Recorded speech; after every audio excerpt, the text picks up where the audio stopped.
ஓம் ஸ்ரீ சாய்ராம். என் அன்பு குழந்தையே, உன் சாயப்பா பேசுகிறேன். என் அன்பு குழந்தையே, நீ சில துன்பங்களை நீ அனுபவித்து கர்ம வினைகளை தீர்க்கத்தான் உன் பிறப்பே அமைந்துள்ளது. அதற்காக அந்த துன்பமே ஒன்றுதான் உன் வாழ்க்கை என்று இல்லை என் அன்பு தங்கமே.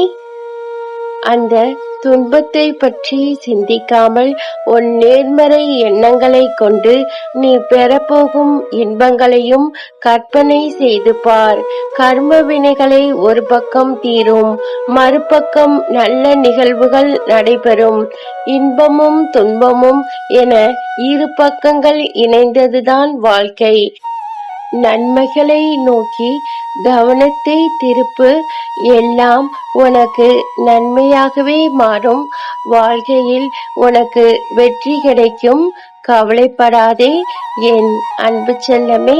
உன்னுடைய சோதனை ஒரு நாள் சாதனையாக மாறும் என் அன்பு தங்கமே. நீ தினமும் என்னை வழிபட மறந்ததே இல்லை.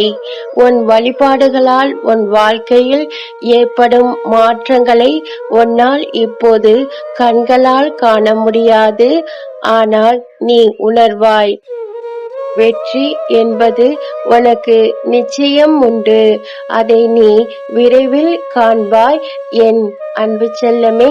எத்தனை தெய்வங்கள் இருந்தும் என்னை உங்கள் இஷ்ட தெய்வமாக கொண்டு என் வாக்கிற்காக காத்திருக்கும் என் அன்பு தங்கமே, நீ நிச்சயம் வழி தவறி செல்ல மாட்டாய் என நிரூபித்து விட்டீர்கள். உங்கள் அன்பு என்னை ஆனந்தத்தில் ஆழ்த்துகிறது. என்னை தொடர்ந்து என்னுடைய நாமத்தை ஜெபித்து கொண்டே வா. நான் எப்போதும் உங்களோடுதான் இருக்கிறேன். உங்களுக்கு பல வழிகளில் ஞானத்தை தருவேன். மனம் தளராதீர்கள். உங்களோடு எப்போதும் நான் துணையாக நான் இருக்கிறேன். உன் வாழ்க்கையில் உனக்கு நல்லதே நடக்கும். உன் நல்ல மனதுக்கு உனக்கு இனிமேல் நல்லதே நடக்கும். நீ கவலைப்படாமல் இரு. எல்லாவற்றையும் நான் பார்த்து கொள்கிறேன் என் அன்பு செல்லமே. அல்லாஹ் மாலிக்.